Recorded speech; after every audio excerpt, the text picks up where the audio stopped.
Assalamualaikum warahmatullahi wabarakatuh. Selamat siang dan selamat mengikuti video yang akan saya buat kali ini ya. Jadi di pertemuan pertama sudah kita singgung tentang subpopulasi di SQL ya.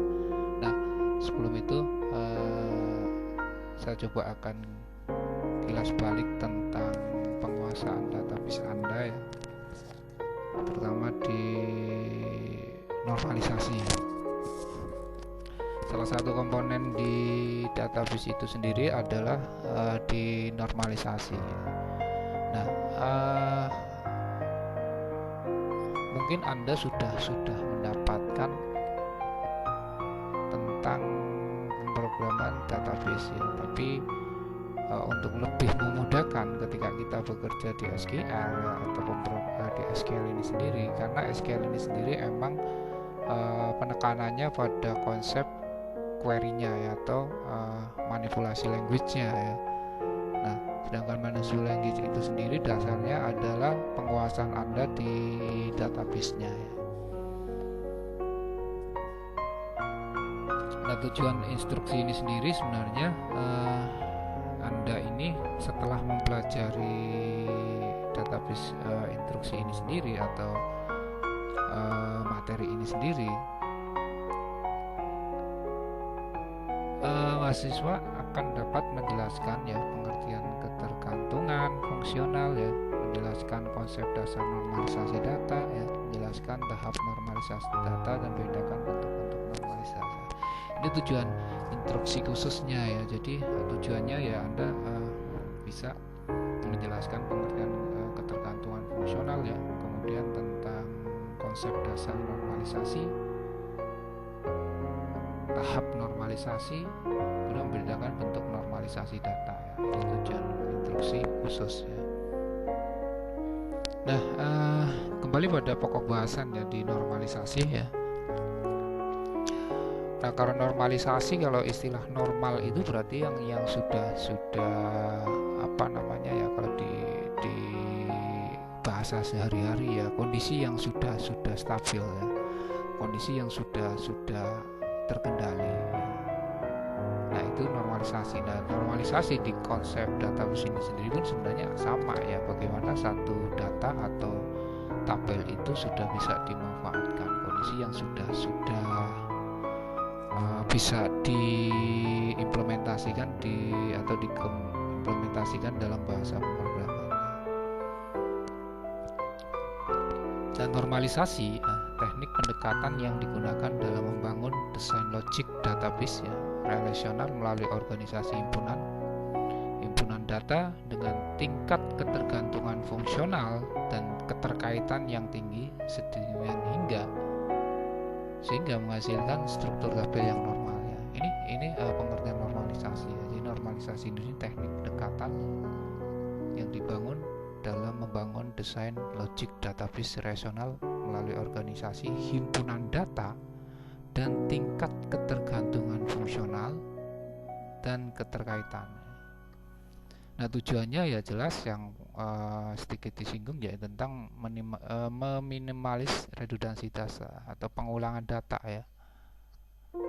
Kemudian memudahkan identifikasi entitas ya, mencegah terjadinya anomali ya. Kemudian bentuk-bentuk normalisasi ya, atau beberapa bentuk normalisasi. Yang pertama tentang bentuk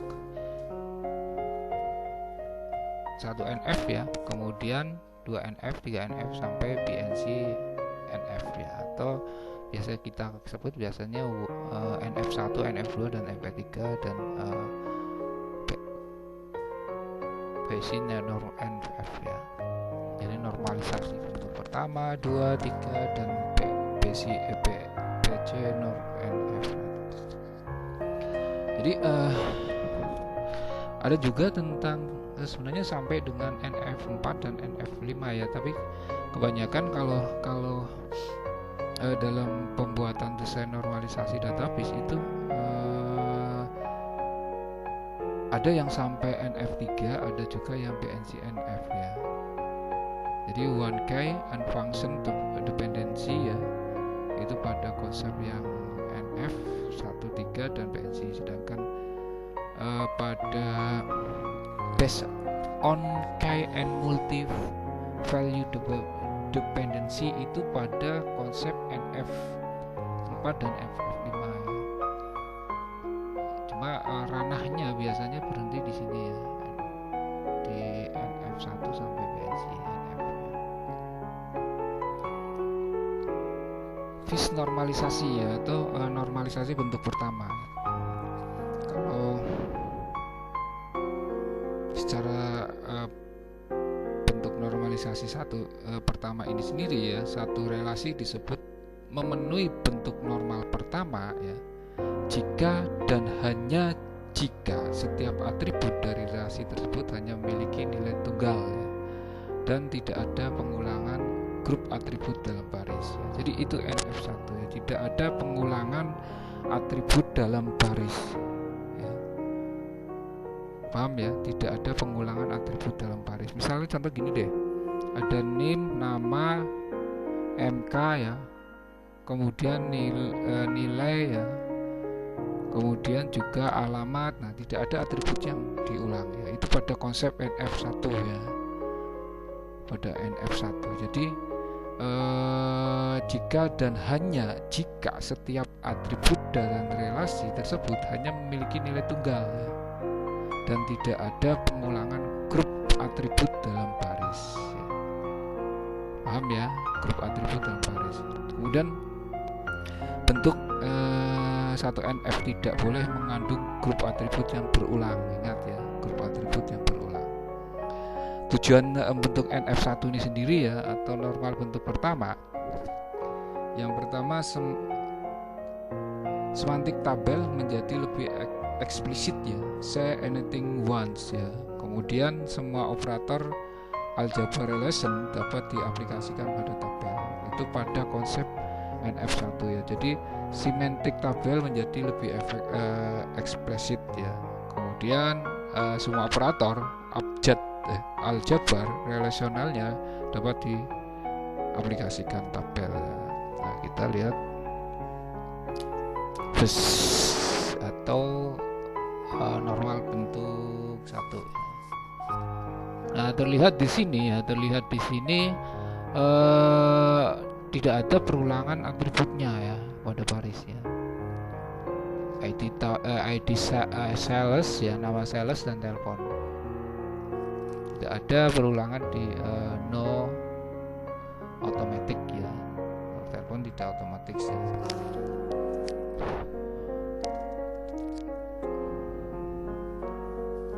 Anormal bukan ya, anormalisasi itu bukan ya, istilahnya bukan normal bentuk pertama. Ingat ya.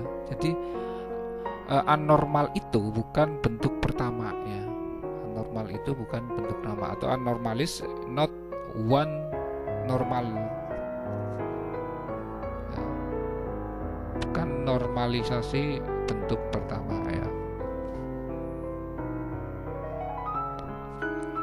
Nah, bagaimana bentuk normalisasi pertama ini sendiri ya, kalau kita lihat dari sini ya. Nah, kalau dilihat dari sini ya, bagaimana bentuk normalnya, normalisasi bentuk pertamanya. Kalau yang di atas itu kan non normal ya, atau anormal ya. Anormal itu sendiri terlihat pada isi datanya ya. Isi datanya itu ada contoh kasus pada nomor telepon ya. Yeni SE itu sendiri mempunyai nomor telepon 2 ya. Kalau di normal bentuk pertamanya seharusnya ID sales dan nama itu akan ada 2 ya. Nah, sedangkan di bentuk anormal itu digabung jadi 1 ya. Kalau sudah dinormalkan ke bentuk pertama ya, ID sales misalkan di sini ADN 006 ya, atas nama Yeni SE, telepon sekian ya, dan sekian. Nah, kalau kita normalkan ke bentuk pertama ya, atau NF1, itu menjadi ID salesnya itu akan double ya, dalam artian double ada 2 ya, yang sama ya. Ini itu ada 2 ID sales di isi datanya untuk nomor telepon pertama dan nomor telepon kedua. Paham nggak? Jadi konsepnya ya, anormal itu bukan normal bentuk pertama ya, bukan normal bentuk pertama. Kalau anormal yang di atas, kita lihat di tabel di atas ya, ini ya, ini bentuk anormal ya. Karena apa? Di telepon itu ada penumpukan data ya. Dalam artian penumpukan data ada 2 nomor ya, ada 2 nomor atas nama ini ya, dan berikutnya dan seterusnya ya. Ada beberapa ID sales atau sales yang mempunyai 2 nomor. Nah, bagaimana proses untuk normalnya atau normal bentuk pertama? Nah, di sini akan dikembangkan bentuk untuk ID sales, nama sales dan telepon itu tetap ya, untuk atributnya tetap, tapi yang berkembang ada pada konsep pengisian datanya ya. Pengisian datanya ini ada ID sales sekian ya, kemudian ini dan seterusnya. Nah, ini bentuk normal pertama. Contoh lagi di normal form tabel buku ya.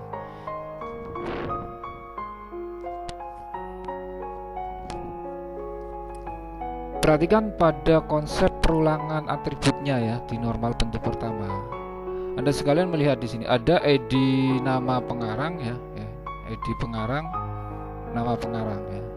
Nah, kalau ada dua pengarang, efek yang terjadi adalah munculnya ID pengarang yang beda dengan dalam satu rekod ya. Perhatikan di sini contoh ISBN 12 bla bla bla bla 22 ya, tahun terbit 1992 ya. Kemudian ID pengarang, nah ini pengarang pertama muncul, ID pengarang KD 121 Aris M ya. Kemudian ID pengarang kedua K1021 atas nama Kosim P ya. Nah, terlihat di sini bahwa ada perulangan ya, atau perulangan pada konsep pengarang ya. Ada konsep pengarang, ada ID pengarang, nama pengarang, nah di sampingnya ada ID pengarang ini ya. Ini pengarang 1, ini pengarang 2 ya. Begitu juga di lainnya ya. Nah, ini bentuk konsep bagaimana proses NF1-nya ya. Nah, NF1-nya secara tidak langsung ya, dia akan menghilangkan dua kolom ya, yaitu ID pengarang dan nama pengarang, karena itu ada duplikat ya, ada duplikat atribut, sehingga duplikat atribut itu sendiri akan dihilangkan, yang duplikat menjadi satu atribut ya. Nah, sehingga akan muncul atribut yang didapat adalah ISBN ya, tahun terbit, ID pengarang dan nama pengarang.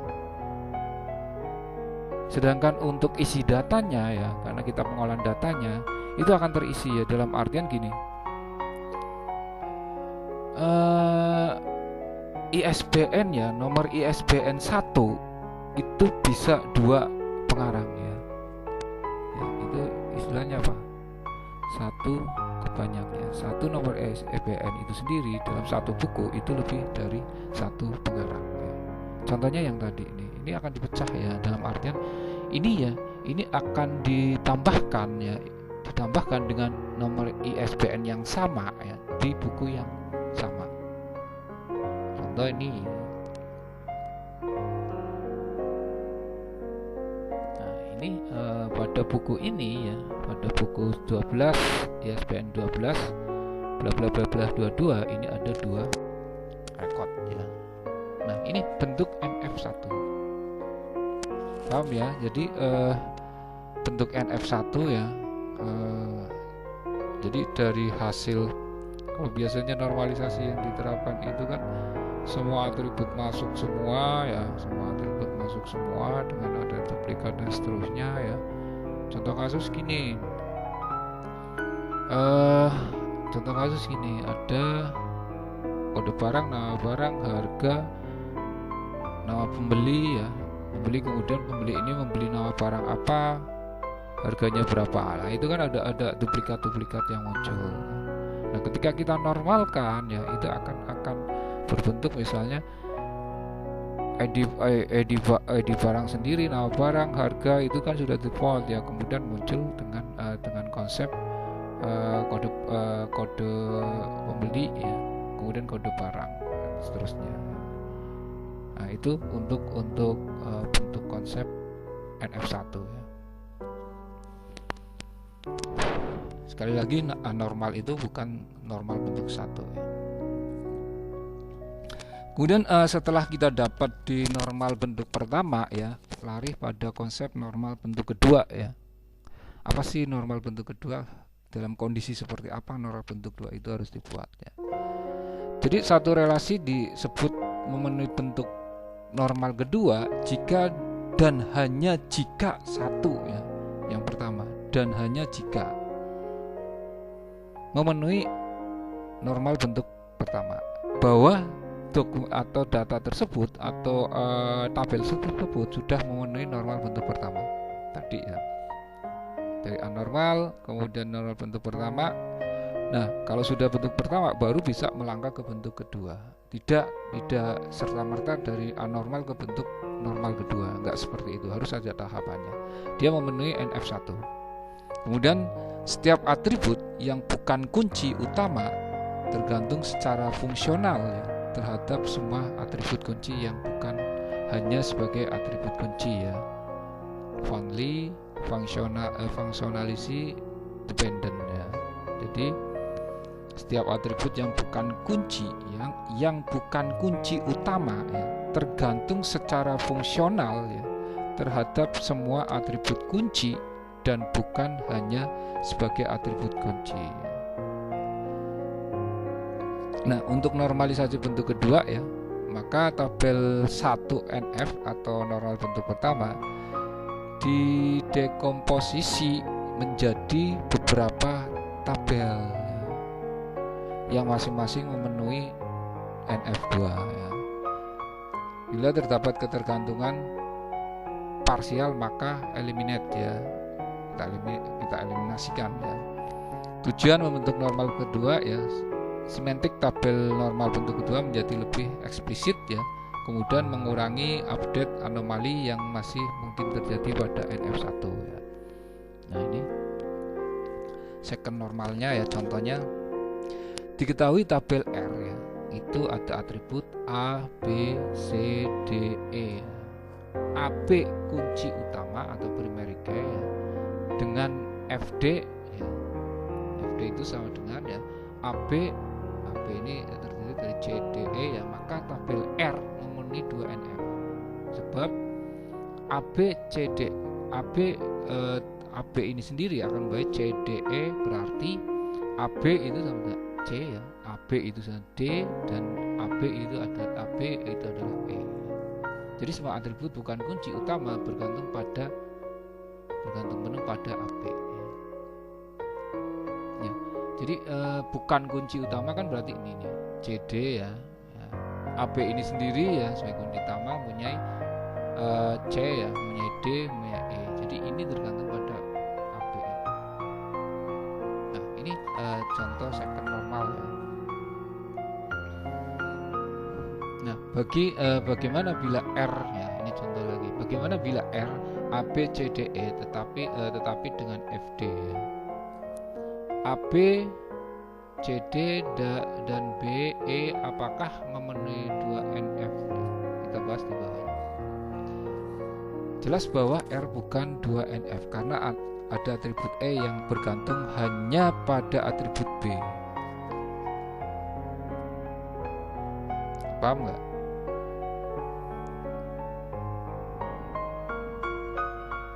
Jadi dilihat bahwa B ini ya itu E ini itu tergantung pada atribut B saja ya. Ini contohnya ya. Dilihat sini A ya, ini B ya, C D ya, dan B ini ya atau E ini tergantung pada konsep ini, sedangkan CD ini tergantung AB. Nah, di sini tidak membawai A-nya itu sudah muncul, kecuali di sini A, B, kemudian bawah E ini tergantung pada A, B. Itu baru bentuk NF2 ya. Kalau di sini dilihat nih, bila R A B C D E tetapi dengan FD ya. FD ini sendiri adalah A B ya. Bahwa CD itu tergantung pada AB, sedangkan E ini tergantung pada B, bukan pada A ya. Jadi jelasnya bahwa R bukan NF2 ya, karena ada atribut E yang bergantung hanya pada atribut B saja ya, bukan terhadap AB. Nah, dari FD ya, bahwa AB atau CD ini bergantung pada AB ya, juga mencerminkan bahwa hanya C dan D saja yang bergantung secara fungsional terhadap AB. Sedangkan E itu tidak bergantung fungsional terhadap AB. Jadi dia bukan merupakan NF2 ya. Nah, untuk mengubah menjadi NF2, lakukan dekomposisi menjadi R1 ABCD dan R2 BE. Tampak R1 dan R2 memenuhi dua fungsional. Paham nggak? Jadi ada dua tabel terpisah nantinya. Dua tabel terpisah di mana nantinya ini ya tabel R1 dan tabel R2. Nah, kalau kita relasikan di sini masuk ke sini. Ya. Nah, itu bedanya ya. Kalau ini enggak nih. Karena apa? Karena di sini terlihat bahwa E itu masih tergantung pada B, bukan tergantung pada A. Maka karena apa? Karena di sini cuma satu tabel. Nah, setelah bisa ini sendiri menjadi R1 dan R2 sehingga akan bentuk relasi. Nah, itu bentuk normal kedua ya.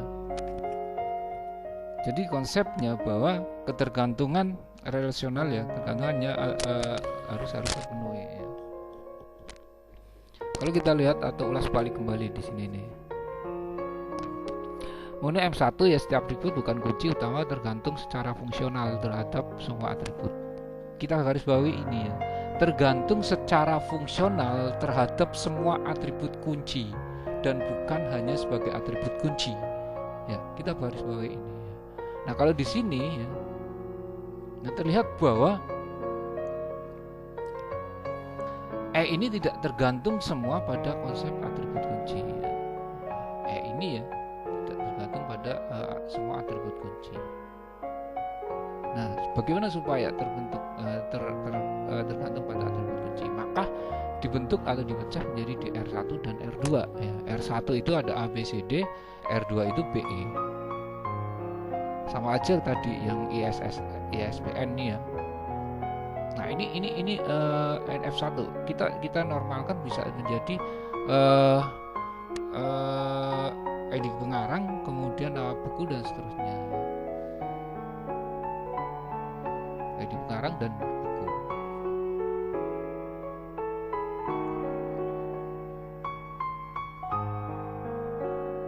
Nah, ini contoh second normal atau bentuk normal kedua ya. Diketahui di workshop itu sendiri ada nih modul biaya ya. Nah, kemudian peserta workshop itu ada nih modul biaya grid ya.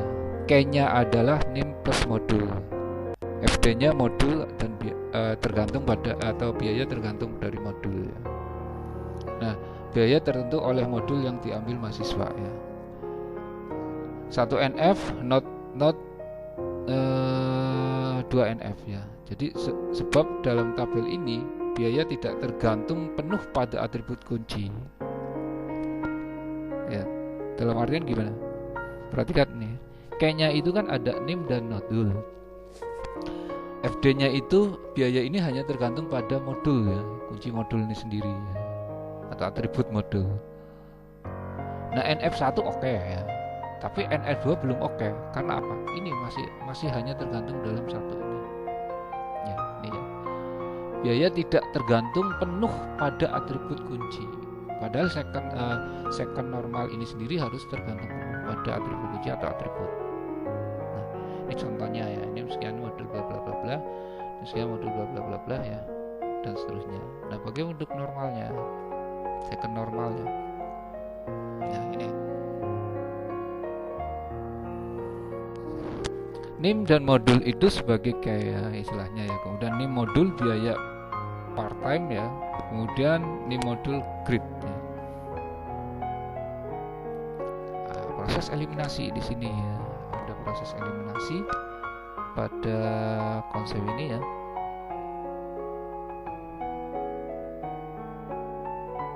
Nah, maka di komposisinya ya, di komposisi fungsinya ya, work 1 ya itu terdiri dari NIM ya, modul dan grid ya. Paham nggak? Nah, dari pemecahannya work 1-nya itu sendiri ada NIM, modul dan grid. NIM, modul dan grid ya. Work 2-nya ada modul dan biaya ya. Nah, dari konsep yang di atas tuh ya, ada NIM, modul, biaya ya. Nah, work 1-nya itu memunculkan NIM, modul, grid ya.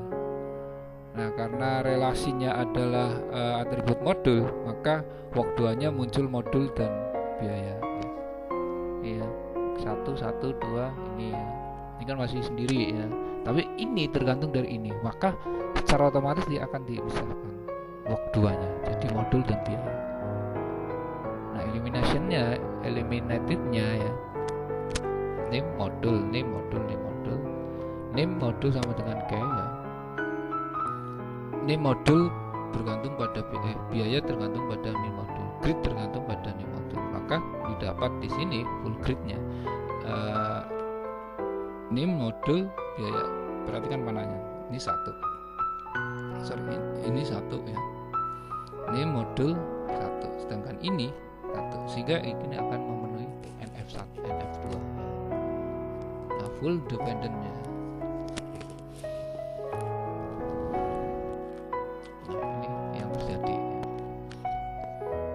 Jadi work kerja 2 ya, di sini ada 2 kerjaan ya. Di work 1-nya dia terdiri dari NIM modul ya, kemudian modul biaya ya. Ini pada NF atau 2NF atau normal bentuk kedua ya. Jadi konsepnya ini akan dikembangkan menjadi dua tabel ya. Itu pada normal bentuk kedua ya. Jadi intinya kalau ini kita bahasanya cuma dalam satu kegiatan ya.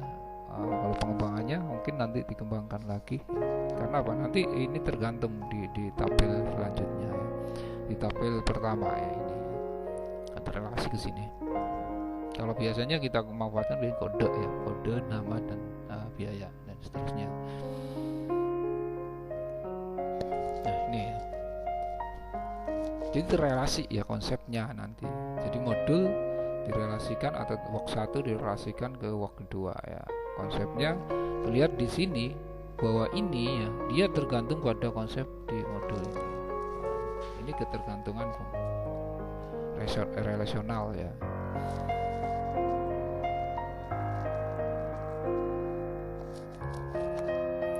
Nah, berikutnya setelah kita belajar di normal kedua, kita melangkah pada bentuk normal ketiga ya. Ini akan makin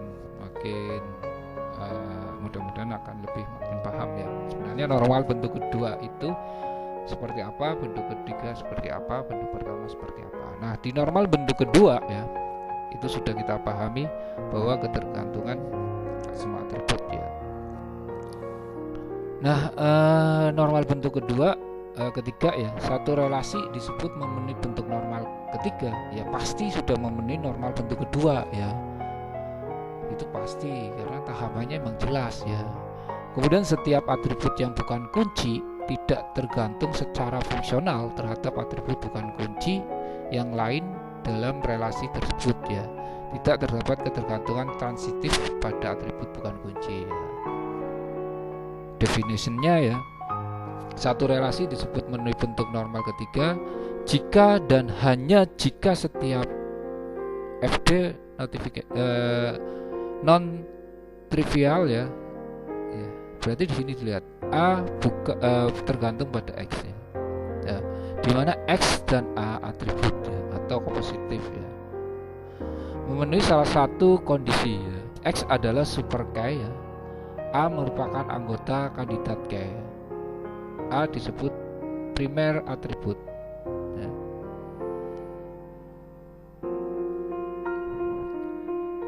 Kemudian jika satu relasi sudah memenuhi NF2 tapi tidak memenuhi MF3 ya, maka untuk normalisasi bentuk ketiga tabel 2 NF didekomposisi menjadi beberapa tabel ya, hingga masing-masing memenuhi 3 NF ya. Tujuan membentuk 3 NF. Semantik tabel 3 NF menjadi lebih eksplisit. Full FD hanya pada primary key ya. Kemudian ketergantungan key-nya ya, menghindari update anomali yang masih mungkin terjadi pada NF2. Jika satu relasi memenuhi NF2 dan hanya memiliki tepat satu atribut yang bukan kunci utama, maka relasi tersebut memenuhi MF3 ya. Contoh ini ya. Diketahui tabel R itu terdiri dari atribut A, B, C, D, E ya. A, B kunci utama atau primary key ya, dengan FD ya. Dengan FD C, D, E ketergantungan pada AB ya, dan C DE tergantung pada C. Maka R bukan normal ketiga sebab atribut D dan E bukan kunci utama ya. Perhatikan ya, atribut D dan E bukan kunci utama, bergantung secara fungsional pada C yang juga bukan kunci utama. Paham nggak? Jadi ketika atribut itu bukan merupakan kunci utama ya, bukan kunci utama, kemudian atribut lain itu tergantung yang bukan kunci utama itu tergantung bukan kunci utama. Nah, itu tidak memenuhi 3NF ya. Contoh misalnya harga itu bukan kunci utama. Kemudian di sini barang, padahal kode barang itu sendiri adalah kunci utama. Nah, di sini Anda relasikan harga dengan nama barang atau dengan harga barang. Nah, di barang itu sendiri yang kunci utama adalah kode barang. Sedangkan atribut bukan kunci utama, misalnya nama barang dan harga, direlasikan ke tabel misalkan harga barang misalnya. Itu ada ID harga, jumlah harga. Nah, kemudian direlasikan. Nah, relasinya bukan ID-nya tapi harganya. Nah, ini mengakibatkan tidak masuk dalam konsep normal bentuk pertama ya. Ya, saya garis bawahi ya di sini ya.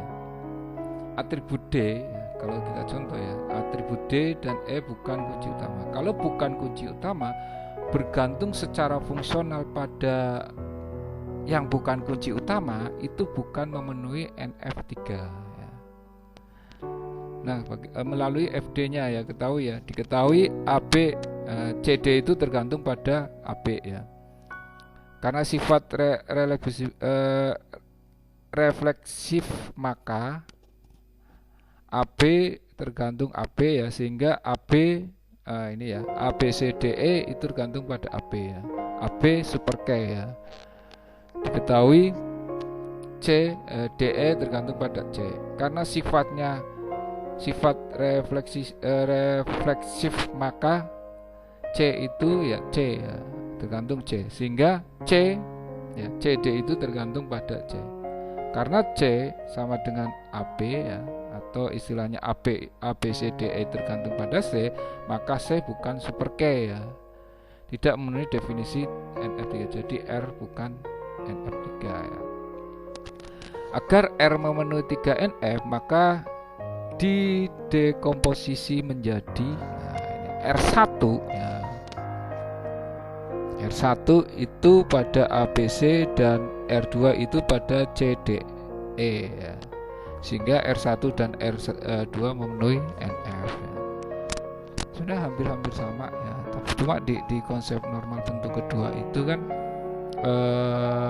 saya lihat pada konsep normal bentuk kedua itu atribut bukan kunci itu bisa direlasikan.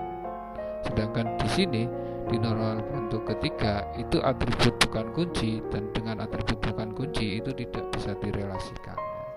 Nah, itu kuncinya ya. Nah, ini contohnya ya.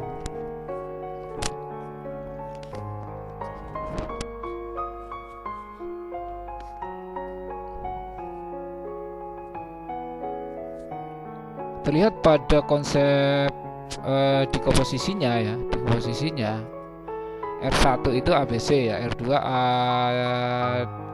C D E ya.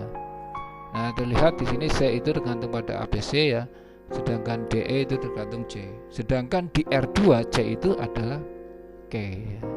C itu adalah K. Walaupun di R1 itu bukan K. Jadi kecuali kalau misalkan di R2 itu bukan K, itu tidak bisa, tidak memenuhi NF3 ya. Nah, di sini secara otomatis C-nya ini akan dirubah ya, itu menjadi K ya, kunci ya. Nah, sehingga akan memenuhi NF2 kan ya, A B C D E ya, kemudian R1-nya sekian, R1-nya sekian. Nah, ini bentuk normal bentuk ketiga ya. Nah, ini ya contohnya. Struktur informasi dari satu dokumen supplier ya. Ada S, status, city, PX itu ada P sama quantity ya. Nah, akan dibentuk satu tabel dengan skema TPS ya. S, status, city, P, quantity ya. Dengan SP primary key ya. S dan P primary key, dan bentuk FD-nya S, status itu tergantung pada S, city tergantung pada S ya, status tergantung pada city. Nah, bagaimana proses normalisasi dari N1 NF hingga NF3 ya.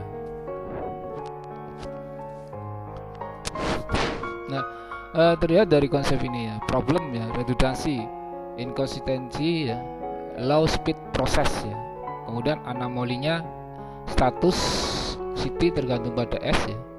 Tapi jika kita tidak bisa insert data ya, di sini S5 ya. S5 30 untuk statusnya, kemudian city untuk Jakarta. Ini ada 3 data ya, tanpa diikuti data P khususnya ya, dan key, menghapus satu baris data yang akan juga merusak keutuhan informasi. Solusinya gimana? Nah, diskomposisinya itu menjadi TPS1 dan TPS2 ya, diskomposisinya ya. Kalau ini dilihat ya, ketika kita insertkan data S5 ya, S5, kemudian statusnya 20 ya, city-nya London, dan tanpa diikuti dengan P dan Q. Nah, ini kosong ya istilahnya, P dan Q-nya kosong. Nah, itu tidak bisa ya, tidak bisa istilahnya tidak anomali ya. Solusinya ya seperti ini. Jadi dekomposisinya kita menjadi TPS1 dan TPS2. Nah, ini. Nah, TPS1 berdiri sendiri, TPS2 berdiri sendiri. TPS1 itu sudah menaik satu NF1, NF2 ya, sedangkan NF1, NF2 sendiri bukan NF3 ya, not NF3 ya. Kemudian di sini jika city itu tergantung pada S ya, sedangkan status tergantung pada city ya. Nah, sekarang kita dapat menambahkan di sini ya, dalam artian ketika kita menginput data 3 ya, ini ya, dengan aman, tapi masih ada anomali ya. Karena apa? Karena di sini status itu tergantung masih pada city. Status ini masih tergantung pada city. Maka kita tidak bisa entry data city baru sebelum status punya nilai ya. Penghapusan satu baris sebagai data city juga bisa merusak keutuhan informasi S ya. Selain itu masih ada redundansi pada status dan city ya. Nih, ada status dan city ya. Ini ada berulangan ya. Status juga ada. Nah, maka TPS2 muncul di sini ya. potensial ya, better the prevention redundancy. We might not eliminasi redundancy but we make it minimalis. Jadi konsepnya sudah jelas di sini. Nah, ini ya. Nah, ketika kita di sini kan belum memenuhi normal bentuk ketiga karena ada ini nih. London ini, kemudian Paris ini juga ya, 100 ini, kemudian jumlah ini. Nah, prosesnya akan kita normal bentuk ketiga. TP1 TP1 ini sendiri akan berubah menjadi S dan City. S ini master lah ya, master. Kemudian berikutnya City. Ya, TPS2 di sini. Ini akan berubah menjadi SP quantity. Nah, ini ada relasinya nanti. Ini terrelasi di sini. Relasinya dulu ini. Ya, terlihat di sini contoh ya. Ini hasilnya. S1 ya, P1 300. Quantity P1 itu mana? 100 kan. Nah, kemudian ini S1 adalah ini. Ini hasilnya. Jadi dia terrelasi sini. Nah, ini sudah memenuhi NF3 ya.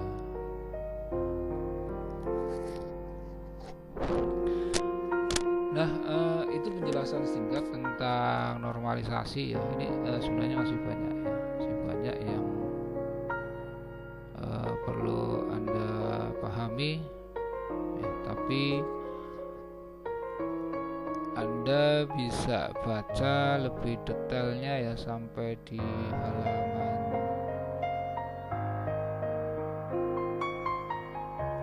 ini ya, halaman 33 ya. Jadi untuk selanjutnya coba anda baca lagi ya. Intinya penjelasannya bahwa pada konsep normalisasi sebelum melakukan bentuk normalisasi Anda pahami dulu pengertiannya dulu ya. Anda pahami pengertiannya dulu pada bentuk NF1 bentuk NF2 apa dan seterusnya ya. Nah, saya kira itu untuk sedikit meng-flashback tentang bentuk normalisasi di database. Nah, saya menjelaskan dari normal 1 sampai normal ketiga ya. Lebih jelasnya nanti coba Anda baca ulang dan pahami konsep yang ada di slide ini sendiri ya, sehingga ketika Anda membuat sebuah database akan lebih paham. Jadi intinya semuanya harus bertahap, normal 1, 2, 3 dan terakhir ya, sampai NF5 kalau misalkan sampai. Nah, ini saya jelaskan hanya pada konsep sampai dengan NF3 ya. Nah, demikian untuk perkuliahan di minggu ini. Jika ada pertanyaan silakan nanti kita diskusikan di WA Group. Selamat siang dan assalamualaikum warahmatullahi wabarakatuh.